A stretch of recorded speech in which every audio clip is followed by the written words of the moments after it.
시청자 여러분 안녕하셨습니까? 장군의 소리 김형철입니다. 지난 8월 25일 하얏트 호텔에서 미국 보수연합과 한국 K-10회 간의 공동 컨퍼런스가 있었습니다. 대한민국 21대 총선을 분석한 것인데요. 참석자분들을 소개해드리면 미국의 KT 맥퍼랜드라고 전 백악관 안보 부보좌관, 그리고 여러분 잘 아시는 고든 창, 타라오 박사, 그리고 그랜트 뉴샴, 이분은 직접 한국에 오셨네요. 그리고 애니 첸 등 많은 분이 참석하셨고요. 한국에서는 박영하 교수님, 그리고 서울대학교 통계학 명예교수이신 박성현님, 그리고 조충렬 안동데일리 대표님, 석동현 변호사님, 김미영 대표님, 그리고 요즘 아주 뜨는 젊은 변호사님이죠. 박주현 변호사님도 나오셨고, 고영주 변호사님, 요즘 많은 고초를 받고 계신 우리 자유우파의 우뚝 서신 거장이라고 생각됩니다. 고영주 변호사님. 그리고 홀로 외로이 4.15 부정선거를 맞아 싸우고 계신 민경욱 전 의원님, 그리고 백모 박성현님 등이 참석하셔서 아주 좋은 시간을 가졌는데요. 오늘은 거기서 나왔던 내용들을 중심으로 다시 한번 4.15 총선에 대해서 생각해보는 시간을 갖도록 하겠습니다.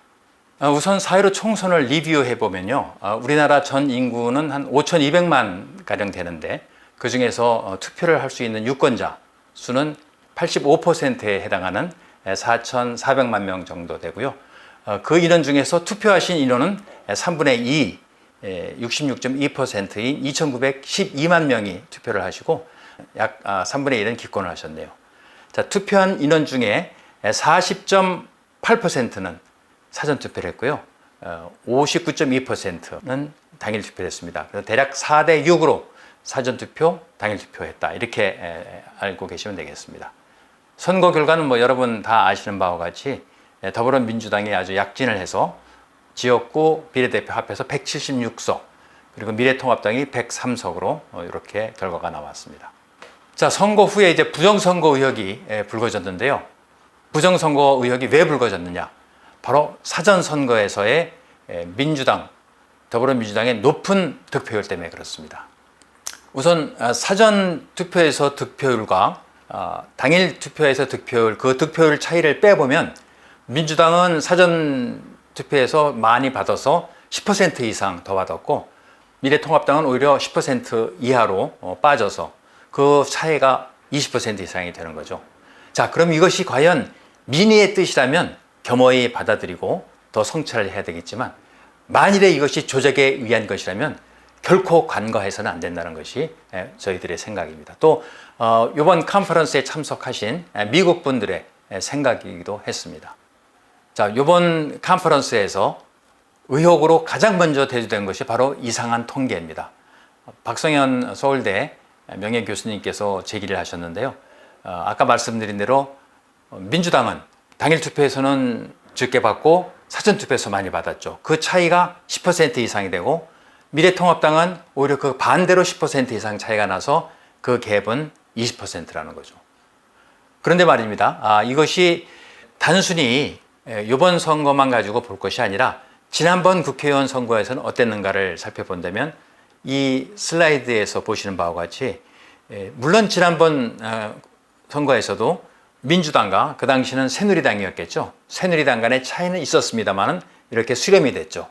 그래서 전체적으로 정규 분포 형태를 이루었다는 것입니다. 그래서 자연의 모든 법칙은 이렇게 정규 분포 형태를 따르는 것이 자연스럽다.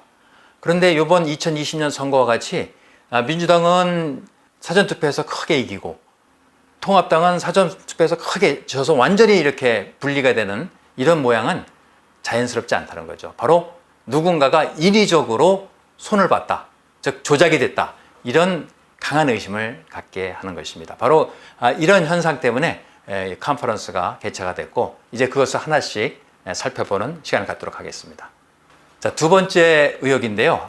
바로 미국 미시간 대학의 월터 미베인 교수님이죠. 미베인 교수는 자신의 논문에서 6월 1일 발표한 논문에서 21대 총선에서 사전투표에 있어서 지역구에 있어서는 123만 표가 조작이 됐을 것이다. 그리고 그 중에 약 96만 표는 부정으로 투입이 됐다. manufacture라는 말을 썼는데요. 이렇게 가공으로 만들어졌다는 거죠. 실제 유권자가 투표를 한 것이 아니라 어디선가 제3의 장소에서 만들어져서 투표함에 넣어졌다. 그리고 다른 후보의 투표를 훔친 것도 꽤 많게 돼서 27만 표가량이 됐다. 이렇게 잠정 결론을 내렸고요. 비례대표 투표에서는 그것이 더 폭이 커졌네요. 약 140만 표 조작이 있었다고 이렇게 주장하고 있습니다. 자, 그런데 사전투표 이제 시작된 것이 2014년, 특히 QR코드가 같이 사용된 것이 2014년이죠. 그때부터 5번의 선거가 있었는데 그 선거를 보면 2014년, 16년 선거에서는 사전투표율이 12% 수준이었습니다. 그러던 것이 지난 2017년 대선에서 26%로 점핑을 하고요. 2018년 지방선거에서는 20%대에 머물다가 이번에 역대 최고 26.69%. 근데 사실 이것을 그게 투표 끝나기 10분 전에 통계고요. 투표가 완전히 끝났을 때는 27%입니다. 그래서 27%까지 사전 투표율이 급증했는데 바로 이것이 우리들의 관심을 끄는 그런 대목입니다. 자, 그것과 맞물려서 네 번째 의혹은 바로 사전 투표 인원은 아무도 모른다는 것입니다. 누구만 아느냐? 중앙선관위만 안다는 것이죠. 원래 투표라는 것은 각 투표소에서 약 3,500개의 투표소가 만들어졌는데요. 그 투표에서 몇 명이 오는지를 집계를 해서 그것이 상향식으로 올라가서 전체 집계가 되고 통계가 되는 것이 굉장히 자연스러운 것인데 각 지역의 3,500개 투표소에서는 전혀 집계가 안 되고 오로지 중앙선관위에서 종합적으로 시간 단위로 집계를 해서 발표를 한 것입니다. 그런데 말입니다. 한 가지 굉장히 이상한 것은 중앙선관위가 각 지역 선거구에다가 투표소의 CCTV를 신문지로 가리라고 지시를 했답니다. 나중에 왜 가렸냐고 문의를 하니까 투표하는 인원의 개인정보 보호를 위해서랍니다. 아니, 투표하는 인원의 개인정보를 왜 그것이 불법입니까? 그것이 밝혀지면 안 되는 겁니까? 그러면 당일 투표에서는 왜 그런 지시를 안 했을까요? 이게 앞뒤가 안 맞는, 즉 이 정보는 중앙선관위만 갖겠다. 정보 독점입니다. 그래서 아무도 거기에 대해서 이의를 제기하지 못하게 하는 것이죠. 그래서 21대 총선에서 사전투표가 역대 최고라는 그런 자랑을 또 늘어놓은 것이죠. 그런데 이것은 검증이 안 되는 것이죠. 검증이 안 되는 것은 믿을 수 없는 것입니다. 믿을 수 없는 것은 믿어서 안 되는 것이고요. 바로 여기서 문제가 시작되었습니다. 자, 그 외에도 많은 의혹들이 있었죠. 우선 빛의 속도로 배달되는 투표지가 화제가 됐는데 당일 컨퍼런스 2부에 참석한 박주연 변호사께서 놀랍게도 272만 표의 관외 사전투표에 우편 배송 정보를 다 취합을 했습니다. 아마 이제 이것이 결정적인 스모킹 건이 될 것이고요. 더 이상 이제 중앙선관위가 버티기가 어려울 것이다. 이런 생각이 듭니다. 제가 박주연 변호사 만나봤는데요. 아주 자신이 있어 합니다. 이거는 뭐 너무 증거가 많아서 곤욕스럽다 이렇게 말할 정도니까요. 아주 정말 기대가 되고요. 우리가 반드시 부정선거가 있었다면 밝혀내야 된다 이런 생각이 됩니다. 또 하나 탑 11이네요. 한쪽 여백이 없어요. 이 투표지는 롤 용지로 돼 있어가지고 이게 어떻게 벗어날 수가 없거든요. 일정하게 나오는데 분명히 어디선가 잘못된 것이다 이런 것이고요. 통신하는 투표지 분류기, 이건 이미 윌커슨 씨가 IBM에서 30년 이상 근무하신 윌커슨 씨가 밝힌 바 있죠. 예, 이런 것들이 우리가 의심을 갖게 되는 대목이죠.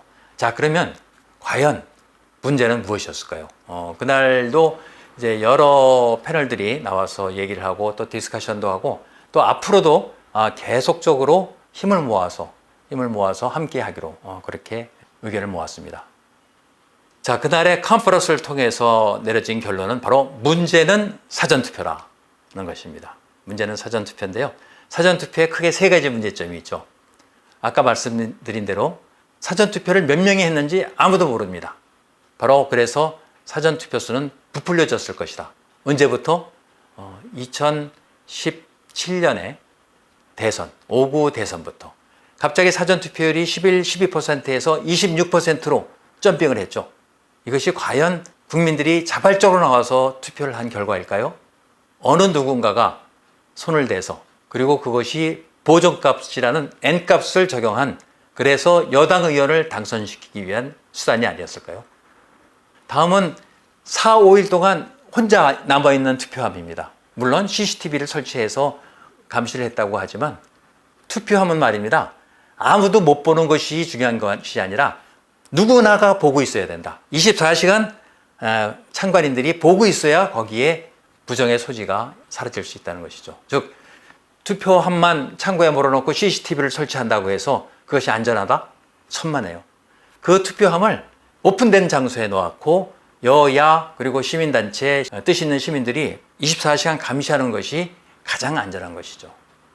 바로 이 4, 5일간의 잠자는 투표함에 어떤 조작이 있었다. 그리고 각종 부정행위가 있었다. 이렇게 의심할 수밖에 없는 상황이고요. 또 마지막으로 QR코드를 사용함으로써 투표한 투표자의 신원이 이미 투표지에 들어가 있고요. 개인정보가 QR코드에 암호화될 수도 있다. QR코드 사용의 가장 큰 문제점은 바로 이 암호화죠. 예. 이런 것들이 이제 당일 8월 25일 KCP학과 미국 보수 대연합과의 공동 컨퍼런스에서 다뤄졌습니다. 이런 사항이 굉장히 심도 있게 다뤄졌고 앞으로도 이제 계속 힘을 합해서 발표 나갈 것인데요. 요 사전투표의 문제점, 이것은 다음 영상에서 또 여러분께 전해드리도록 하겠습니다. 시청자 여러분, 오늘 장군의 소리 여기서 마치고 다음번에도 좋은 영상으로 또 부정선거의 더 디테일한 면을 여러분과 함께 공유를 하고 또 전달해 드리는 시간을 갖도록 하겠습니다. 감사합니다.